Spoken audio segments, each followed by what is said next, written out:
Bismillahirrahmanirrahim. Assalamualaikum warahmatullahi wabarakatuh.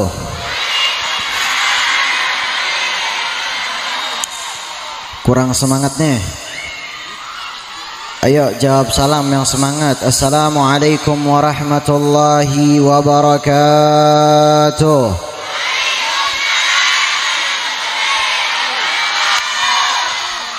Alhamdulillah.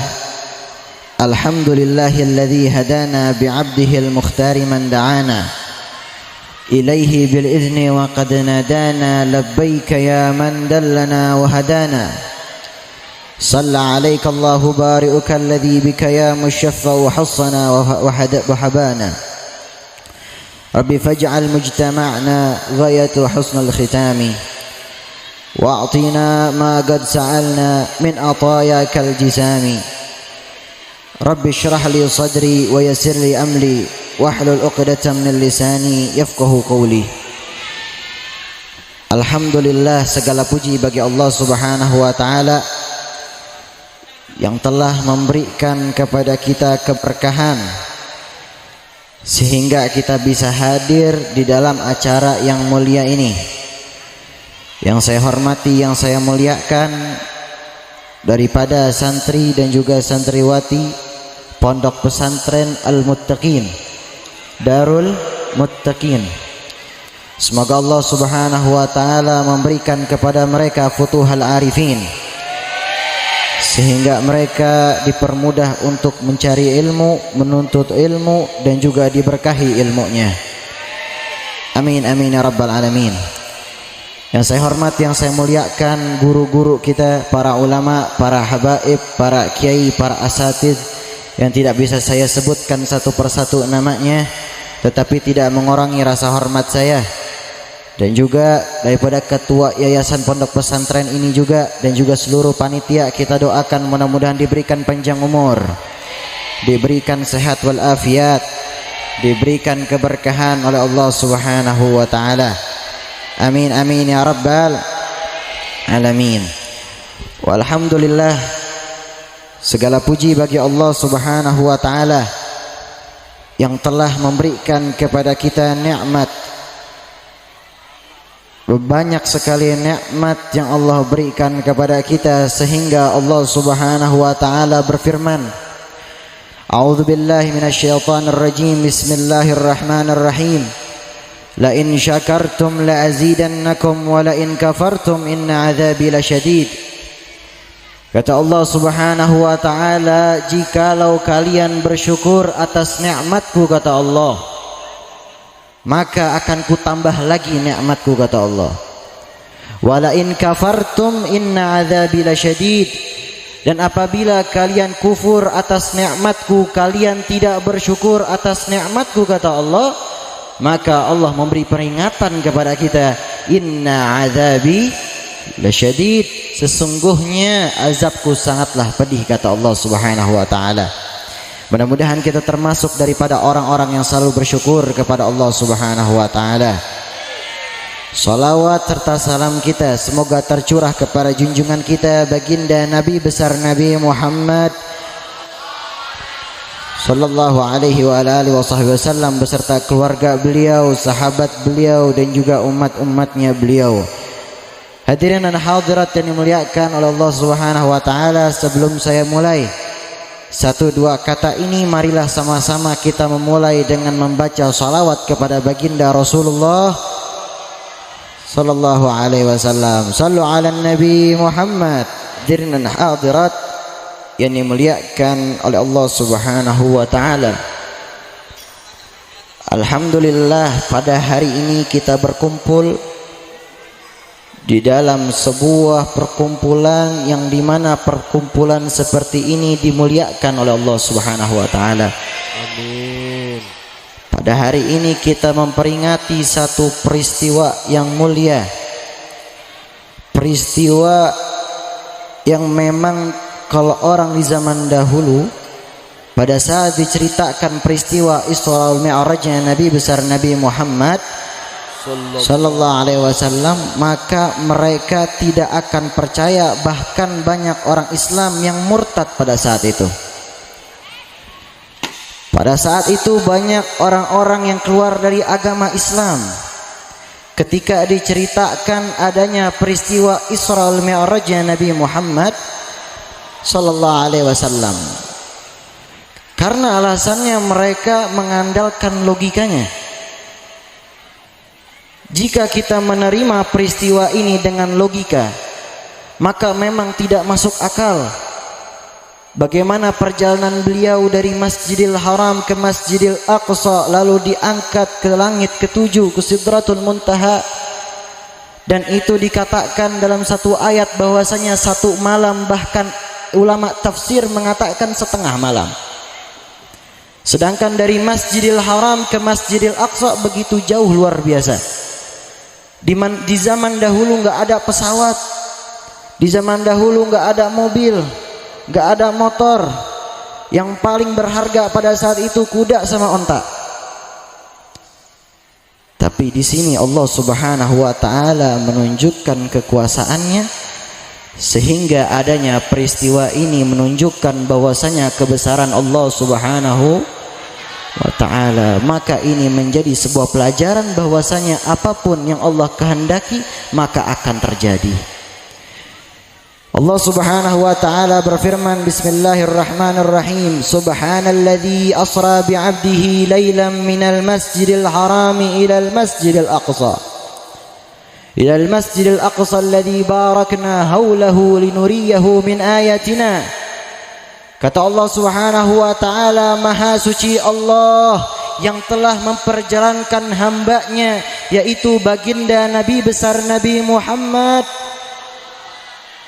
sallallahu alaihi wasallam, pada suatu malam dari Masjidil Haram ke Masjidil Aqsa yang telah kami berkahi di dalamnya untuk menunjukkan bahwasanya inilah kebesaran daripada ayat-ayat kami. Maka ulama tafsir juga mengatakan yang dimaksud diberkahi di dalamnya yaitu di Masjidil Haram dan Masjidil Aqsa. Maka menjadi sebuah petunjuk bagi kita, orang yang selalu datang ke dalam masjid, maka dia akan menggapai keberkahan tersebut. Yang dimaksud keberkahan di dalam masjid bukanlah rumah kita yang berdekatan dengan masjid, yang sebelahan dengan masjid, yang di depan dengan masjid, bukan itu. Tapi kaki kita, titipan Allah Subhanahu wa ta'ala yang selalu kita gunakan untuk ke masjid. Diri kita, fisik kita, kita gunakan untuk datang ke masjid, beribadah kepada Allah Subhanahu wa ta'ala. Itulah yang dikatakan barakna haulahu, diberkahi di dalamnya. Insyaallah kita termasuk orang-orang yang sering datang ke masjid, sering i'tikaf di masjid, beribadah kepada Allah dalam masjid. Amin amin ya rabbal alamin. Dan hadirin hadirat yang dimuliakan oleh Allah Subhanahu wa taala, maka adanya peristiwa ini adalah sebuah pertanyaan pada diri kita. Apakah di saat adanya peristiwa ini kita memperingati Isra wal Mi'rajnya Nabi Muhammad sallallahu alaihi wasallam, iman kita akan tergoyahkan? Apakah iman kita akan jatuh kembali? Iman kita akan tergoyahkan seperti umat di zaman dahulunya? Disinilah iman kita dipertaruhkan. Kita sebagai umat baginda Nabi Muhammad sallallahu alaihi wasallam wajib untuk percaya dengan apa yang dibawa oleh Nabi Muhammad sallallahu alaihi wasallam. Seperti sama halnya dengan alam barzakh. Pernah nggak kita ke sana? Sama seperti alam kubur. Pernah nggak kita ke sana? Pernah ngerasain? Belum. Tapi percaya nggak? Percaya. Apa yang dibawa oleh Nabi Muhammad sallallahu alaihi wasallam wajib kita percayai. Maka dalam peristiwa ini menjadi sebuah petunjuk agar kita merayakan, memperingati peristiwa ini dengan sekuat-kuat tenaga, dengan memperkuat iman kita, dengan memperkuat ibadah kita kepada Allah Subhanahu wa taala. Jangan sampai dari sini kita memperingati peristiwa ini, kita pulang, kita bukannya makin taat kepada Allah. Jangan sampai kita pulang dari sini makin jauh dari Allah Subhanahu wa taala. Betapa banyak pemuda-pemudi di zaman sekarang, mereka terlena, mereka terlalu termakan oleh hawa nafsunya. Mereka tidak mengikuti ajaran Nabi Muhammad sallallahu alaihi wasallam. Mereka mengikuti daripada zaman sekarang, di mana zaman sekarang banyak yang viral-viral, mereka ngikutin yang itu. Bukan mengikuti Nabi Muhammad sallallahu alaihi wasallam. Ikutilah baginda Nabi Muhammad sallallahu alaihi wasallam, kehidupannya beliau, sunnahnya beliau, daripada tata keramanya beliau, akhlaknya beliau. Malu kita sebagai umat Nabi Muhammad. Kita ngaku sebagai umat Nabi Muhammad, tapi kita tidak mengikuti Nabi Muhammad sallallahu alaihi wasallam. Kita di sini ngaku sebagai umat Nabi Muhammad, tapi kita nggak pernah bersalawat kepada Nabi Muhammad sallallahu alaihi wasallam. Orang tua yang hadir pada acara ini kita malu. Kita mengaku sebagai umat Nabi Muhammad sallallahu alaihi wasallam, tapi kita tidak mengajarkan anak kita untuk bersalawat kepada beliau. Shallu ala Nabi Muhammad. Maka baginda Rasul sallallahu alaihi wasallam bersabda, al-bakhil man dzukirtu indahu falam yusalli alayya. Orang yang pelit, kata Nabi Muhammad sallallahu alaihi wasallam, ialah orang yang ketika disebut akan namaku di depannya ataupun dia mengingat akan diriku, tetapi dia tidak bersalawat kepada aku. Ini dikatakan oleh baginda Nabi Muhammad sallallahu alaihi wasallam sebagai orang yang pelit, sebagai orang yang bakhil. Nabi Muhammad sallallahu alaihi wasallam tidak rugi kita bersalawat, tidak, baginda Nabi Muhammad tidak rugi kita tidak bersalawat kepada beliau. Kita yang rugi ketika nanti di yaumil akhir kita tidak mendapatkan syafaat dari Nabi Muhammad sallallahu alaihi wasallam. Bahkan diriwayatkan di saat seorang pendosa datang kepada para nabi. Yang paling pertama ialah Nabi Adam. Pendosa ini mengatakan, wahai Abul Bashar, wahai ayahnya dari kaum manusia, mintakanlah ampunan kepada Allah Subhanahu wa taala untuk kami. Maka Nabi Adam mengatakan, nafsi nafsi, urusanku urusanku, urusanmu urusanmu.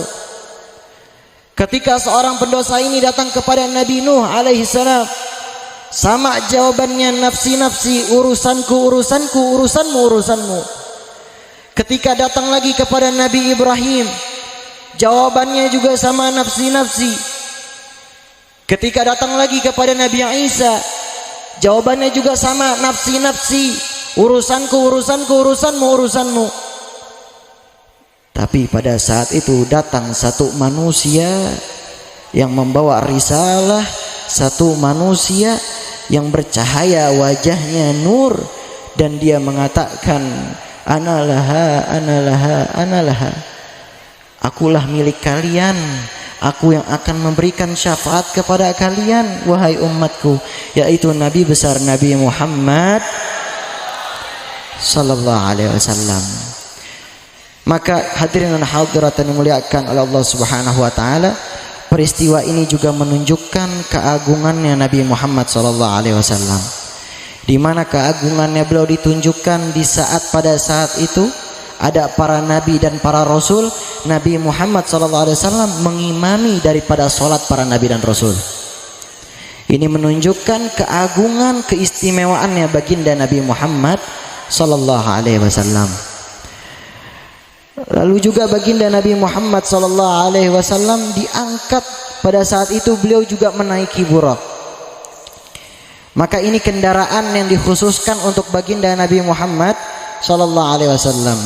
Di dalam kitab Bahjatul Wasail, karangan Imam Nawawi Al-Bantani, beliau mengatakan burak ini, ciri-ciri burak ialah tingginya itu enggak lebih dari keledai, dan juga dia lebih kecil daripada kuda, lebih kecil dari kuda dan lebih besar daripada keledai. Kecepatannya itu sejauh mata memandang.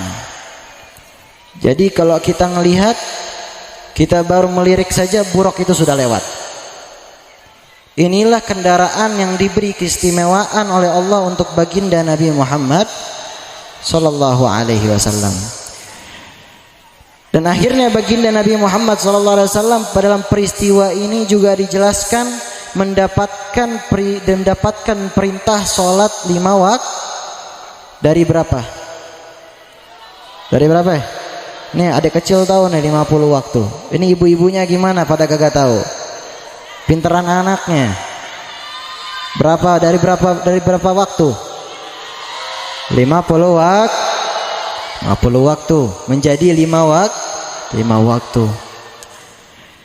Pada saat itu Allah Subhanahu wa taala memerintahkan kepada Nabi Muhammad dan juga umatnya untuk beribadah, untuk sholat 50 waktu. Tapi di situ ada Nabi Musa, dan Nabi Musa menyarankan kepada Nabi Muhammad SAW, wahai Rasulullah, mintalah keringanan kepada Allah daripada perintah sholat 50 waktu tersebut. Karena kenapa? Karena umatmu adalah umat yang lemah. Betul aja kita umat yang lemah. Terkadang kita anak kecil aja sudah diangkat umurnya oleh Allah Subhanahu wa taala. Ahlan wa sahlan. Fadlu. Shallu ala Nabi Muhammad. Ini ada Ustadz ganteng kita nih datang nih. Ustadz Abul Ghifran. Insyaallah. Shallu ala Nabi Muhammad. Udah ketemu Ustaz ya Allah. Insyaallah.